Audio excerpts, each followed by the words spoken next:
בעזרת השם, אנחנו היום נדבר, אנחנו יומיים לפני חנוכה, נדבר על העניינים של חנוכה, נתחזק באיזה עניין מסוים. אז בואו נאמר משהו בעניין חנוכה.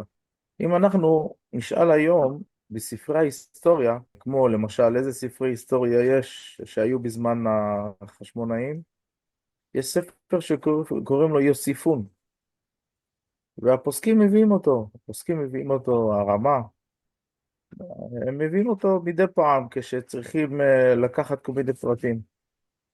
אז אם מסתכלים בספרים של אלה שעשו את ההיסטוריה של אומות העולם וגם של ישראל, כשנשאל אותם על התקופה, מה בדיוק היה שם באותה תקופה.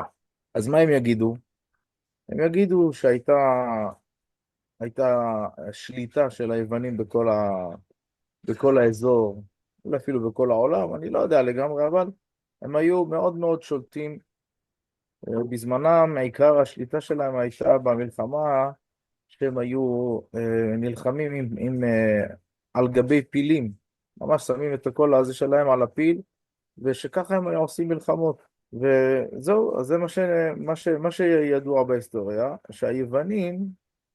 היוונים היו חזקים מאוד, ושלטו בכל מיני מקומות בעולם, ואז כשבאו ורצו גם כן לעשות בירושלים את מה שהם רצו לעשות, את הגזרות האלו, וחשבו שמה זה, אין להם בכלל צבא, אין צבא, לא היה לה צבא לישראל. היו כמה חבר'ה, בחורים, שיושבים ולומדים תורה, והרי אנחנו יודעים, אלה שלומדים תורה הם בכלל חלשים, הם לא בכלל חזקים, הם לא מתאמנים בכלל במהלך היום, הם יושבים יותר ולומדים תורה. בכל זאת אנחנו רואים שקמו 5 תלמידי חכמים, צדיקים, שנלחמו איתם וגברו על כל החוזק וכל הקושי שבא מהיוונים. ככה בעצם ההיסטוריונים יבואו ויגידו. אם תבוא עכשיו, תשאל אותם, רגע, מה, אתם לא יודעים כאילו שהיה שם משהו עם העניין של בית המקדש, שהיוונים שם טימאו את כל השמנים, ושנשאר פח אחד קטן וחותמו של כהן גדול, שאותו לא טימאו. אז את זה לא תמצא. למה את זה לא תמצא? את הפרט הזה אתה לא תמצא שם. למה?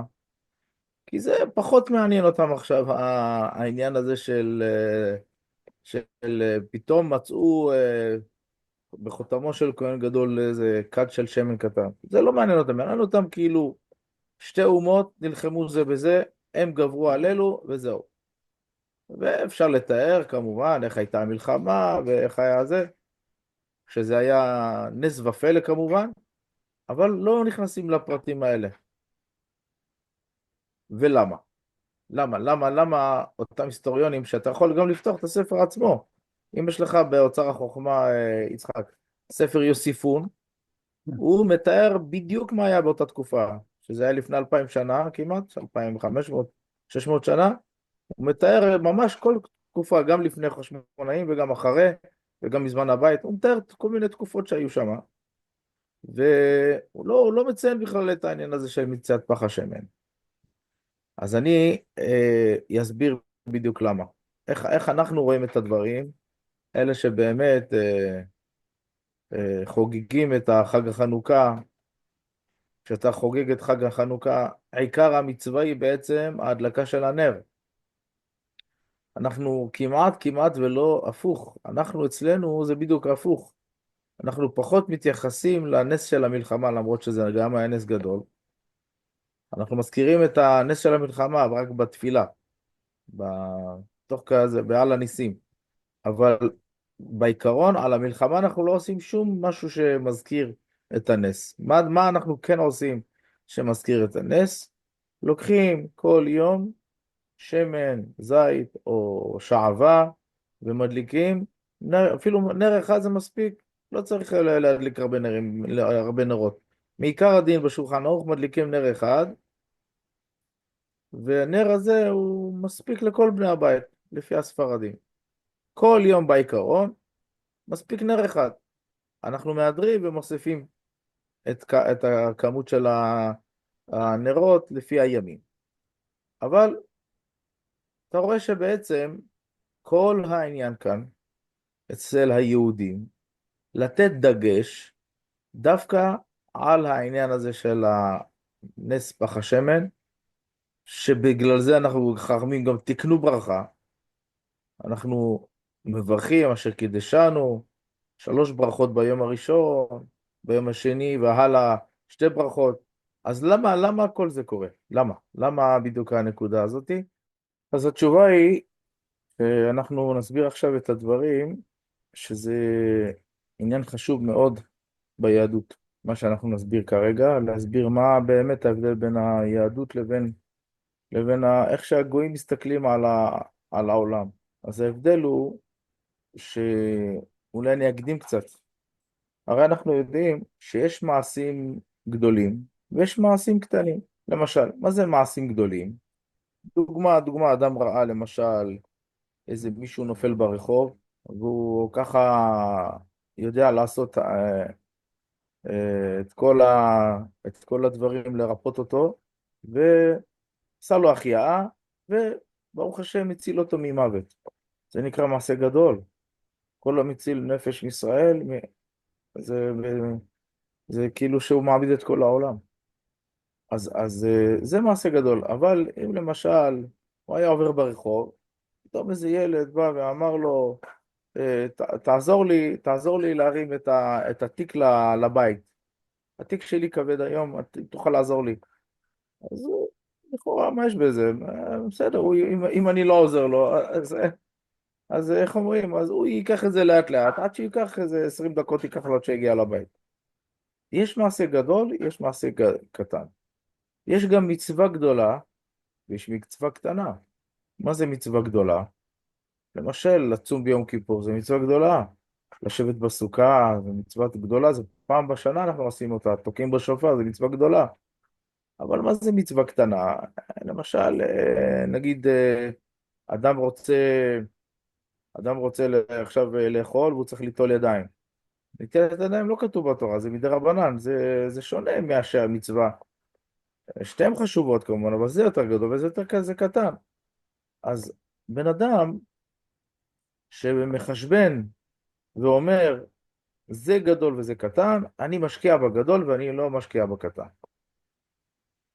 יש כזה בן אדם שיכול לחשוב ככה. היהדות מלמדת אותנו שאין כזה דבר, אין כזה דבר מעשה גדול, מעשה קטן, או מצווה גדולה או מצווה קטנה.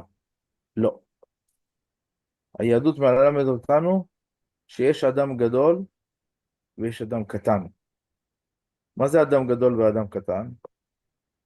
אדם גדול, גדולי ישראל, אצלהם הם לא, אין הבדל בין המצווה הקטנה לגדולה. מצד שני, הבני אדם הקטנים, יש, כן? הוא באמת עושה הבדלה בין מצווה גדולה לקטנה. את הגדולה הוא ישקיע, ובקטנה הוא לא ישקיע. כאן אנחנו לומדים יסוד גדול מאוד, שכאשר הקדוש ברוך הוא עשה ניסים לעם ישראל, בזה שהוא הציל אותנו מהמלחמה, זה נקרא מעשה גדול. אבל מעשה קטן זה כאילו זה מה שאנחנו מצאנו את פח השמן.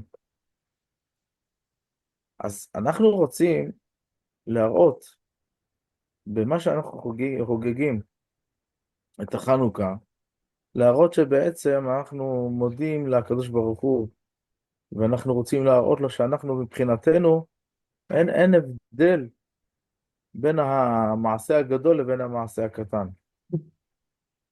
המעשה הגדול זה ההצלה שלנו, ניצלנו, אנחנו חיים בזכות ההצלה הזאת, והמעשה הקטן כאילו זה מה שנשאר הנס של פח השמן. אנחנו בעצם מודים לקדוש ברוך הוא ומראים לו אין הבדל בין זה לזה. אבל אומות העולם, שזה בעצם כמו בן אדם שהוא קטן, הוא לא גדול, הוא מבחינתו רואה את הדבר הגדול, יש פה מלחמה, הוא לא עכשיו מתבונן לדברים הקטנים. אלה פרטים קטנים. וסתם ככה אנחנו יכולים בעצמנו לחשוב למה באמת היוונים לא רצו לטמא את הפח הקטן הזה שנמצא? הרי הם פשוט הרסו הכל, את כל, את כל הפחים הגדולים ואת כל המחסנים שהיו שם, שפכו הכל והכל טימאו. לא, אז ראו את הפח השמן הזה, אז למה אותו לא טימאו? אז יש כאלה שאומרים שהוא היה מתחת לאדמה וכולי, אבל לא משנה. יש אפשרות להסביר שפשוט מאוד הם אמרו שאנחנו לא צריכים עכשיו לטרוח לדברים קטנים. איך אומרים, לא נתאמץ ככה לרדת למטה בשביל לשפוך כזה קטן. אנחנו נתאמץ אם יש פה איזה כמה קילוגרמים גדולים של שמן, אנחנו נשפוך אותו ונזיק להם. זה בעצם הנקודה כאן, שאם אנחנו רואים את ההבדל של מה חכמים תקנו לנו כאן. מה זה כל חנוכה? כל חנוכה זה בעצם העניין של נס פח השמן קטן, כזה קטנצ'יק, אתה מדליק אותו במשך חצי שעה. אתה בשעה 5 מדליק אותו, הוא דולק בין 5 ל5:30, אתה קיימת את מעיקר המצווה. זה לכאורה מצווה קטנה. באים חכמים ומרגלים לנו, תדע לך שהמצווה הקטנה הזאת היא לא שונה מהמצווה הגדולה שאנחנו עשינו לפני כמה חודשים בראש השנה, ביום כיפור, בכל המצוות האלה. זה ההבדל בין אדם שהוא גדול לבין אדם קטן. אדם גדול מסתכל על הדברים הקטנים כמו על הגדולים. בן אדם קטן מח- נותן דגש לדברים הגדולים ולא לדברים הקטנים. ולכן בהיסטוריה של אומות העולם וגם של איפה שתחפשו, חפשו, אני נותן לכם לחפש. אתם תראו הם הדגישו את העניין הזה מאשר הנס של פח השמן, שאצלנו אנחנו שמים את הדגש רק על זה, ולא על המלחמה. כאילו, המלחמה זה בוודאי, אנחנו קוראים את זה בתפילה, אבל זה הדגש שאנחנו שמים עלינו. עכשיו, אנחנו רוצים להסביר אה, הבדל בין חנוכה לפורים. אנחנו יודעים הרי שבחנוכה בעצם אנחנו גזרו על היהודים אה, להימנע, הם לא רצו להשמיד ולהרוג כמו שבפורים רצו להשמיד ולאבד ולהרוג את כל היהודים. אז קודם כל ההבדל שבין שתי התקופות זה שבפורים רצה המן, כן, זה המן ואחשוורוש, רצו להשמיד, להרוג את כל היהודים. ככה זה בעצם היה הגזרה. פה, בערך בחנוכה, הפוך, היוונים אמרו, בואו תחיו איתנו, בואו תחיו איתנו, תשאירו את בית המקדש, רק ככה מצוות, זה עדיף שאל תעשו מצוות. אל תקיימו מצוות, זה לא כל כך טוב, וזה, מה זה קדושה, מה זה טהרה, לא כל כך עניין אותם. ככה הם אמרו ליהודים. ואז אנחנו צריכים עכשיו להבין מה ההבדל בין פורים לחנוכה בעניין הזה של הנס שהיה. הרי מה קרה בפורים? בא מרדכי ואסתר, והם אמרו, 3 ימים לא לאכול, 3 ימים לא לשתות, אנחנו נהיה עכשיו בצום, כן? ונתפלל שהקדוש ברוך הוא ירחם עלינו. טוב, עכשיו נעבור לחנוכה. מה בחנוכה? אז כמו שאמרנו, שהיה גזרות פשוט שהם רצו שהם יהיו לא דתיים, להיות חילונים כמוהם, הם לא רצו להילחם איתם, הם לא רצו עכשיו להשמיד אותם. בחנוכה אמרו, אנחנו נצא כמה שאנחנו נוכל ולהילחם בהם במלחמה. אנחנו צריכים להבין פה שאלה. מה השאלה שאנחנו שואלים? יש פה שאלה מאוד יפה שראיתי בפוסקים. מי כותב את זה? הבח בשולחן ערוך הוא שואל את השאלה הזאת. הבח שואל, הרי זה לא מובן. הרי בפורים מה רצו לעשות? להשמיד ולהרוג ולאבד את היהודים, נכון? אז מה עכשיו אתה הולך לצום? תקום, תגייס לך כמה אנשים ותנסה להילחם ולהשמיד את המן. כי הם רוצים עכשיו להרוג אותך. הם רוצים להרוג אותך, אתה תקום להרוג אותם, להילחם בהם, לא יודע מה. בחנוכה, מה רצו? לאבד את היהדות, נכון? עכשיו רצו לאבד את היהדות.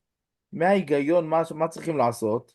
כמו שבפורים עשו, שהיו צריכים לקום ולצום 3 ימים, ולא לאכול ולא לשתות, על מנת שלא ייקחו לנו את הרוחניות, שלא ייקחו לנו את התורה. אם כן, הבח שואל, אני לא מבין. זה ממש בדיוק ההפך. מה שעשו בפורים היו צריכים לעשות בחנוכה, מה שעשו בחנוכה היו צריכים לעשות בפורים. למה בעצם קרה ככה שמה שהיהודים עשו כנגד, עשו משהו שהוא הפוך ממה שנראה לנו? אז מהי התשובה? התשובה היא, אז כן, אז אנחנו עכשיו נתרץ את התירוץ שמובא בבח. הוא מתרץ בגלל שעם ישראל בזמן היוונים, הרי כל זה התחיל מחמת והכהנים התרשלו בעבודה, ככה הוא כותב שם הבח. הכהנים התרשלו בעבודה. הם לא היו אה, זריזים לעשות את המלאכה שלהם בעבודה. ולכן, כאשר יהודי מראה לקדוש ברוך הוא שהוא מזלזל במצוות, שהוא לא מחשיב את המצוות בעיניו, אז הקדוש ברוך הוא אומר, רגע, אתה לא אוהב את המצוות, אתה לא מחבב אותם, אתה לא מוסר נפש על המצוות, אין שום בעיה, אני אקח אותם ואני אתן אותם למישהו אחר. לכן, מה שקרה בזמן החשמונאים, אז, אז בעצם הייתה סכנה גדולה לקיום הרוחני של עם ישראל.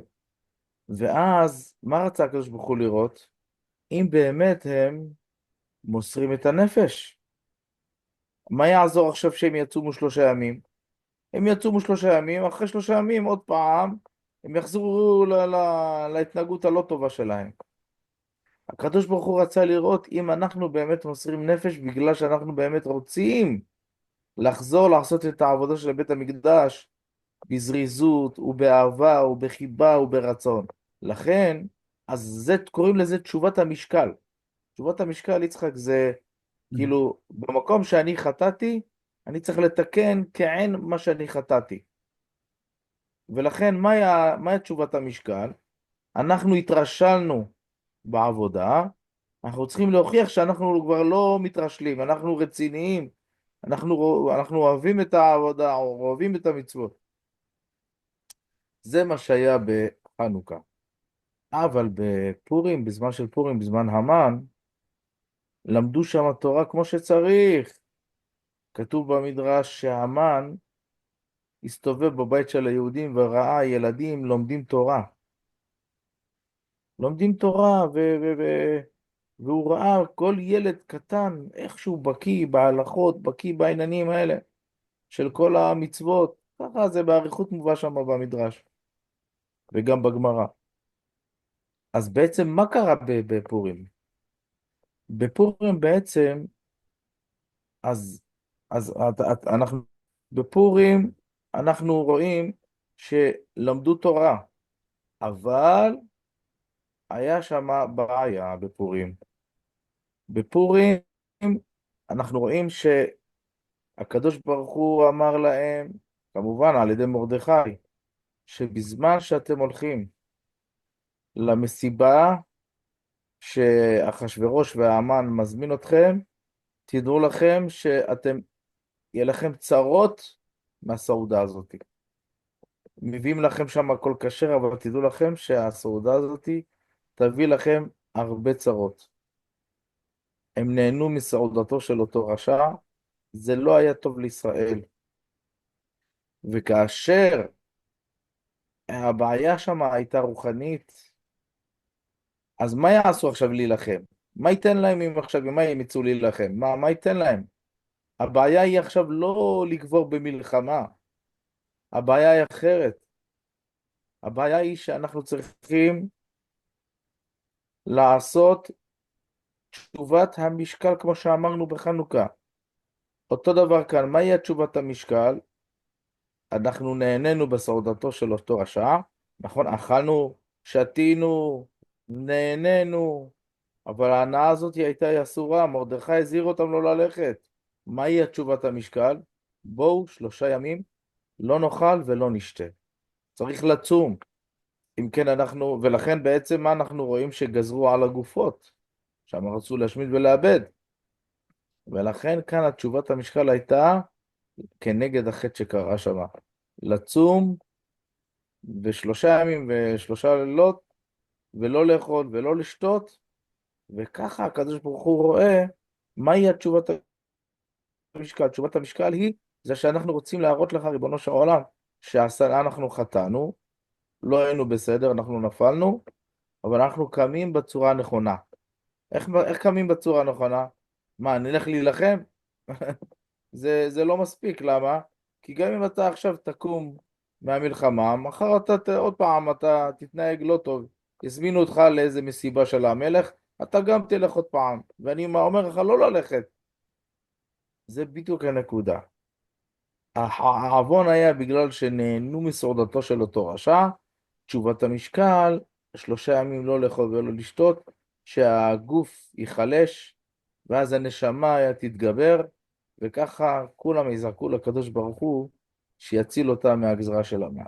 חג שמח. חנוכה שמח, שיהיה לכם מחר.